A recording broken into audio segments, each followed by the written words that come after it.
So, hello guys. A little bit of a mistake occurred between, well, the last fight and this one. So, I kind of forgot how big Canada is and how big Greenland is.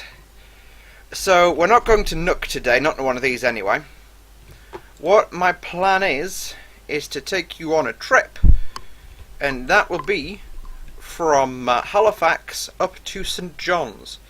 It's a flight this aircraft actually does perform. I'm just going to check. External power. Yeah, it is on. Mint. So we will be doing this real world style. I'm not going to use that GPS. I'm actually going to use a slightly different, slightly swaggier GPS, which is this one here. But for some reason my avionics master's gone off. Entirely plausible it won't work, so I'm just going to stick with this one for the time being.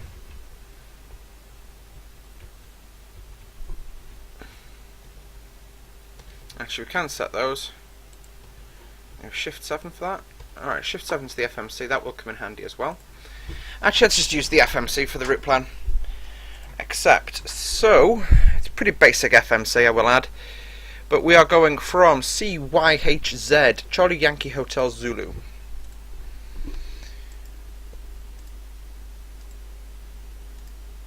Enter. After that, our first waypoint will be the Yankee Hotel Zulu VOR. Sorry for breathing in the mic, guys, but I've just had a bottle of pop and I can't stop burping. Gross, I know. YHZ Canada, number 1. Enter, enter, return. Okay, after that we go into an airway. This is where it gets interesting, so I don't actually know how to put an airway in. So, I'm not going to cheat it, but ICTAS is the first waypoint.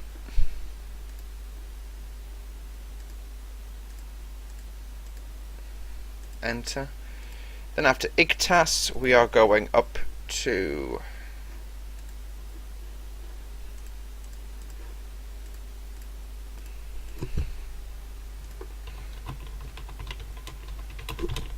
So I'm just going to reply to a message concerning an event.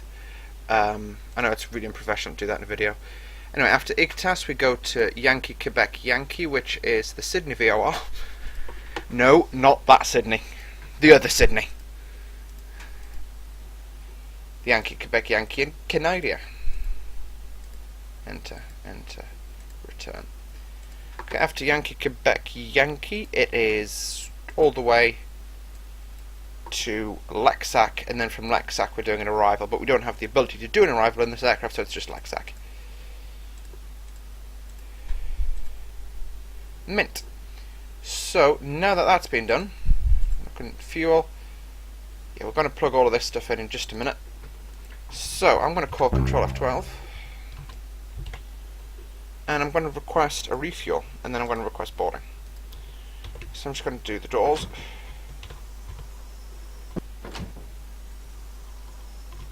And we're going to get started with Air Canada, because we are an Air Canada aircraft technically. I'm not sure Air Canada actually operate the Beech 1900 in this part of Canada, but we'll see. Here's the refueler already, by the looks of things, which is why... Oh no, the screen just went black randomly.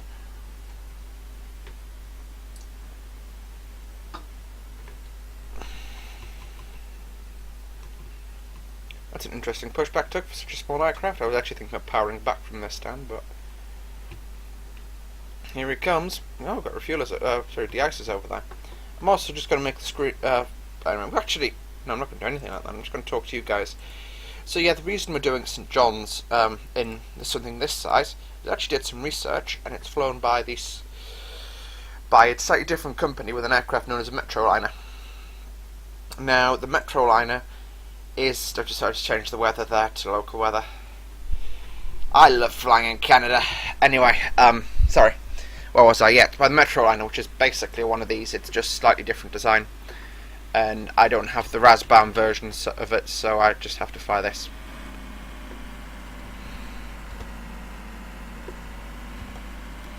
I'm actually going to probably defuel the aircraft. I'm not quite sure how much fuel's in the aircraft in the first place.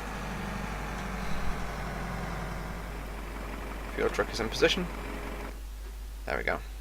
Change fuel. So yeah, we are actually going to defuel the aircraft slightly because it doesn't actually need that much fuel for such a long journey. About 72% is more than enough with a decent alternate. I'm just going to have to actually freeze it again. Sorry that I'm freezing your image, guys, but there's no two ways to do this.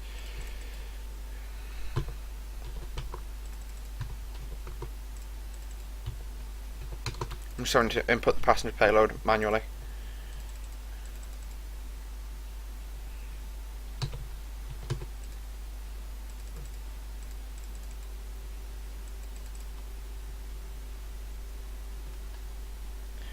Let's make that 200.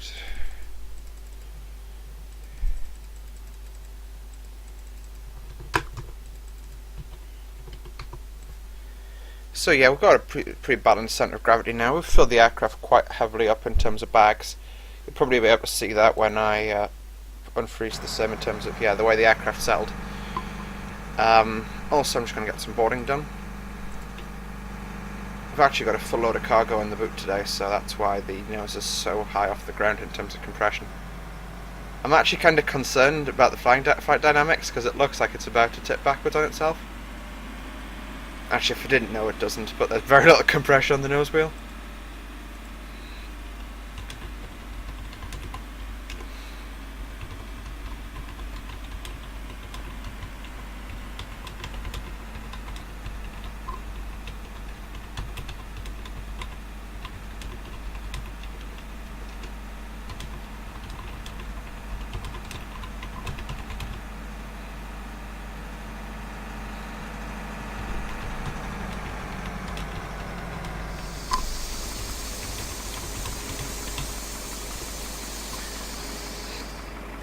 Okay, so that's the passengers being dropped off, so I'm going to assume... Oh no, the bags are arriving. You'd think the passengers would come out of that, quite frankly, but probably not.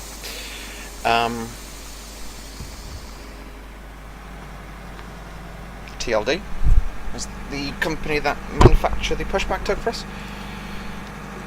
Okay, I'm just going to check. Yeah, let's look at that. It's on the VC, it's on the GPS already. Master warnings off, master cautions off. I'm just going to disable that, and I'm going to set my squawk up again. Just going to, you can probably laugh at me whilst I try and do this. Actually, we'll set altitude first. So on this flight, we're going to be cruising at about. This aircraft can go up to 25,000 feet. We're going to stay up at 18, which is just at transition altitude. Transponder should actually be in standby mode right now, but this thing doesn't distinguish.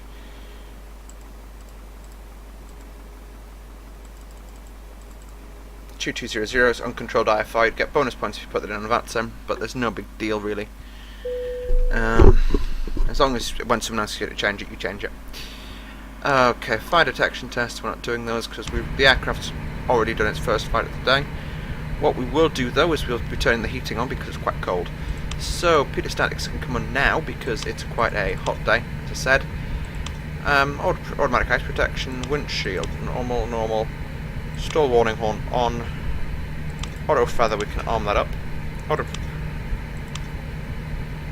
Ignition, we're not going to touch that just yet. And we can leave all of that on. Just switch that on as well. There we go. Okay. I'm just arm alt cell. Actually, I probably can't touch that until the flight direct, until I get the.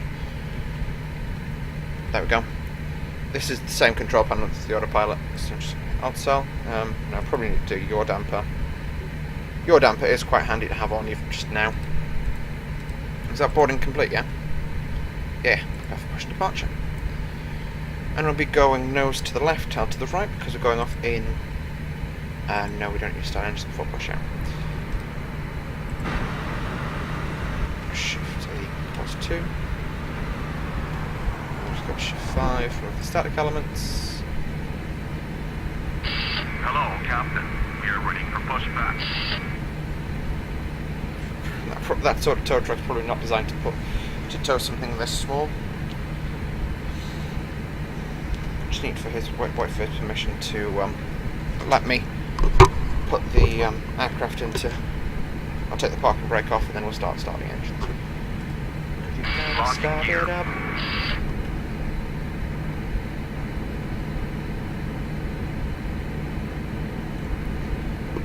where's the lightning controls on this aircraft? Sorry guys, it's a problem I have that I don't fly enough aircraft. We can also switch all the fuel pumps on.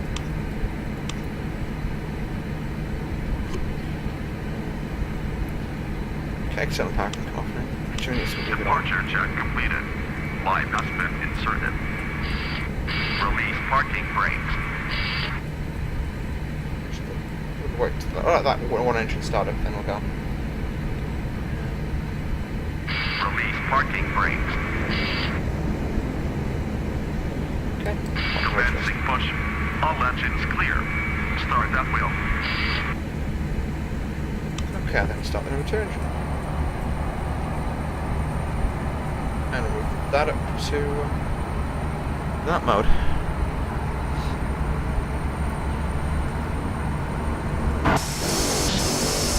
See the engines start pretty instantaneously on this thing. They are turbines, sorry, I think. I'm not sure off the top of my head. So an aircraft I fly particularly often than this. You can see we can't really go up there, we've got to go off down to the other end of the airfield. Also if you look at the direction the wind's blowing, it's blowing 229, sorry, so it's blowing in that direction. So actually, yeah, we've got to go up, not a particularly long taxi, we've got to go up to the end of that runway there for our takeoff. But we probably end up just doing an section departure from there, because we can do that in this thing. Okay, I'm now going to move the props fully forward. And now I've got a noticeable increase. I should noticeably increase as the RPM increases. Okay, so we can also set our nav informations. It's just shift 4, isn't it? Yes, bang on the money for the first time out. Okay, so nav data. GPS. There you go, see? GPS. Nav mode. Altel mode. IS climb. Disconnected. Oh, we're doing IS climb there and then. So when he goes off, he'll give us the permission to taxi.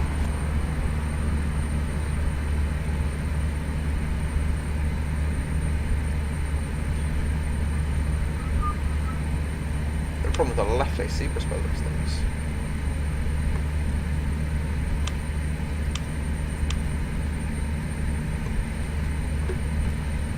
Left is clear. Right is clear. Yeah. So if I switch that to that position. Basically the FTC bus isn't working currently. You can also switch anti-ice on.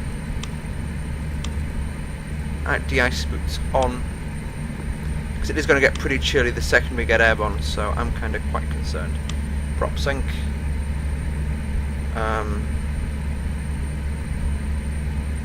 Brake de-ice, yeah, that will come in handy for when we end up approaching Gander, sorry not Gander, CYYT, which is St Johns. It is in Gander, but, or near Gander. On the same province as Gander, there we go. Whoa. Hello? Aeroplane?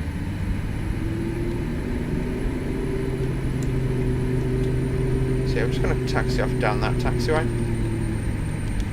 For some reason the aircraft puts itself into like a reverse mode. It's a bit like the Dash.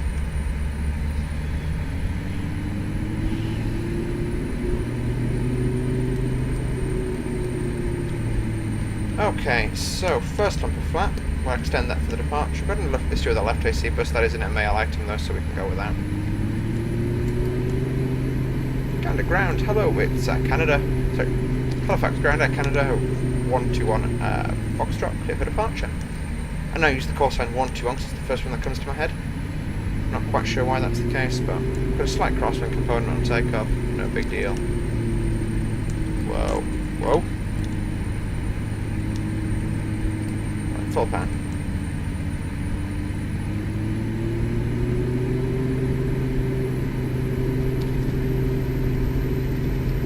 We've got 35 foot-pounds of torque, 3,500 foot-pounds of torque on each engine. Nothing compared to the 27 on each engine you get from 737, but AO, 80 knots, rotate 90 knots.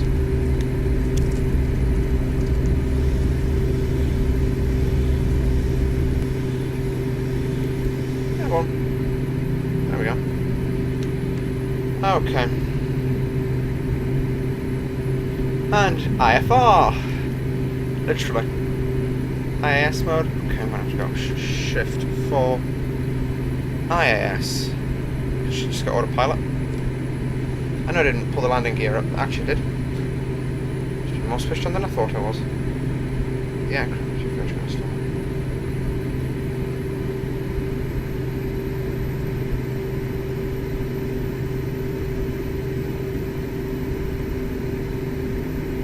okay. This is getting worrying now. Trim forward.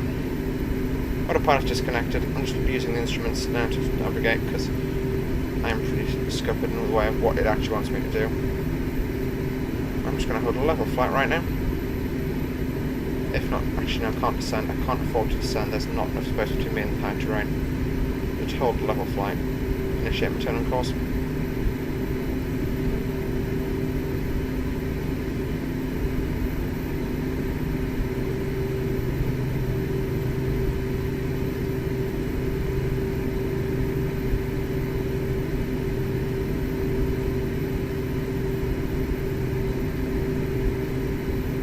There we go, we're at the cloud now. So what we can do is we can just stick the autopilot back on and go to VS mode. What the heck's wrong with this thing? Right, oh come on. This is a big problem now. Right guys, that is not something I want to be flying with. I'm just going to hand fly the aircraft. Not something I'm particularly keen to be doing because it's about a 500-mile flight that I'm doing today. But I can do it. So, okay folks, I'm going to cut the video in a few moments once we get clean. And then we'll be looking to just get the aircraft balanced. So we're just going to altitude hold mode.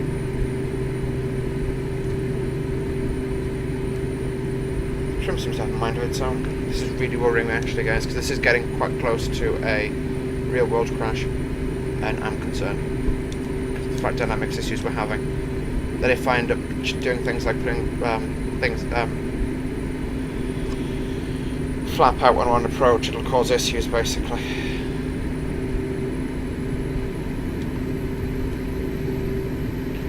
Vertical, not south mode. VS mode's engaged now. I'm just going to put this back up because as I say, I cannot reiterate how concerned I am right now. IAS mode doesn't command. VS mode, however, does. Right? Actually, alt hold mode does. Autopilot on. So I'm just going to... Yeah. What's the trim doing? So it's sorted itself out now. Where's the aerodrome? Aerodrome's off in that general direction. I think, yeah, we can continue, but I'm just going to monitor that for the duration of the trip. Because I am really concerned. That had me really scared. Because, it's one thing going instrumental that soon after getting off the runway. But it's just a whole new ball game when you start losing control of the aircraft. Right, I'm boarding. We're going to just recover the base.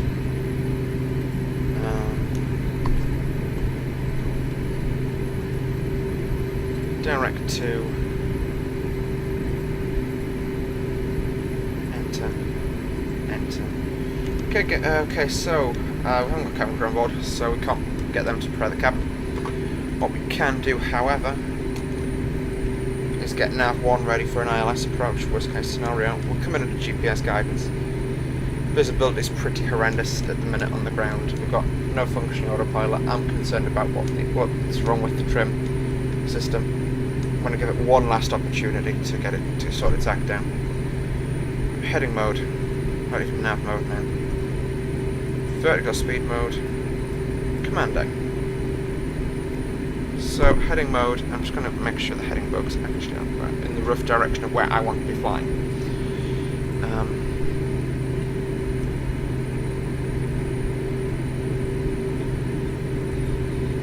So yeah, that is on. None of the other stuff's got switches to it, never mind. I'm really concerned about what the aircraft's actually doing. Alright, actually. Right, because you meant to have them in low idle for the flight, but if I just do that, and I switch auto feather off, right, all the other cautions are just anti-ices. Right, I'm correct in thinking that much. Okay, so VS mode, just climb, you horrible thing.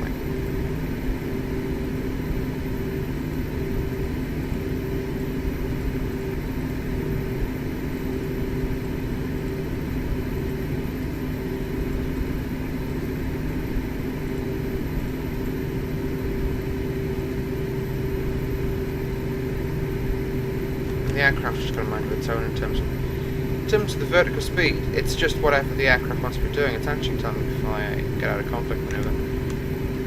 But otherwise, it is doing what it's meant to. The screens are flickering. Right, guys, we're going to abort. Back to base.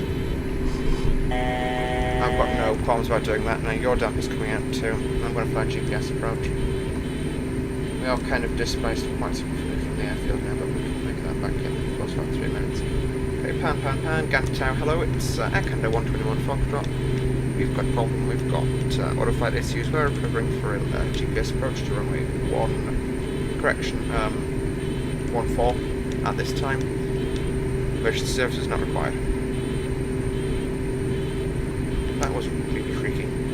I do not understand why it started doing that. We are probably just going to go back and grab the spare jet. I will upload this video because it's quite an interesting one for you to watch. Definitely one for me to watch back to work out what the heck I was doing wrong. Good luck with the trim. I don't know if this is just the aircraft thinking accelerating, but the trim seems to have a mind of its own. I know I give it quite an aft CG, but that shouldn't be such an issue, should it?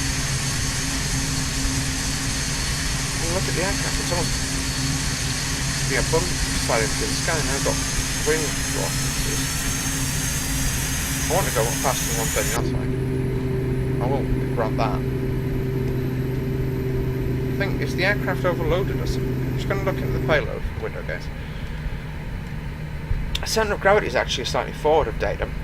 Gross weight is quite close to MTOW, but not MTOW itself. Yeah, we'll just recover back in and do the trip with the King Air. Or a spare aircraft that doesn't want to kill us. It is reasonably. Yeah, I'm going back and I'm going to do it with the King Air. That's so. With anything below about 3/4 power, we lose all torque from the engines. I've misconfigured this aircraft somehow. I would love to know what I've done. Gear down. Be careful not to lose all torque, otherwise the aircraft will go uncontrollable. That's my concern. Okay, I'm just going to get low to the ground so we can see the ground. I don't want to be ascending too steeply. I just want to give them ground stability. We should be able to see the ground out the side window pretty shortly. Yeah, I can make out side window textures. We've got pretty much treetop height now.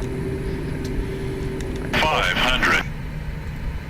You see, it's that's how high up we are. We can't. I'm just gonna literally feed myself in visually. Range, I'm going to talk that down significantly. The ILS is completely offset here. Who cares? This is MSX. Anything can do whatever the truck it wants. But I am going to stay this low and this fast. Because frankly, I'm not risking it. We'll grab a spare aircraft and head up to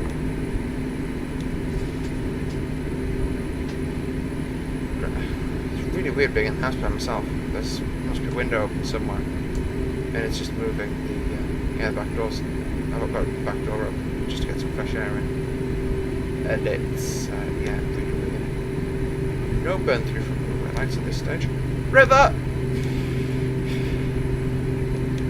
I thought I was coming around the fence. That's why I let myself descend a bit. 2 nautical miles to go. If you did this in the real world, you would lose your pilot's license. Or at least your job.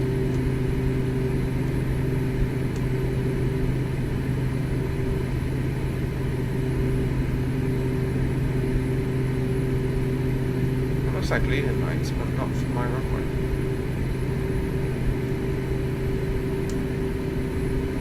Aha, my runway. just going to put fully idle now. Here the engine's just spooling back massively. Well, that was lucky.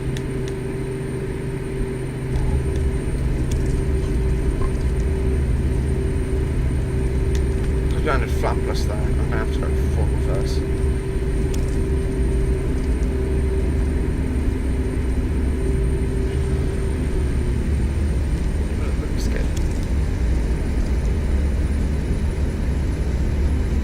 Full reverse, as I said, slight crosswind component from the left actually.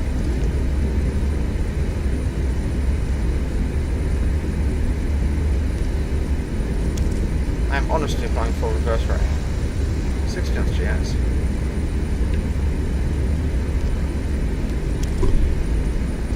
Right guys, so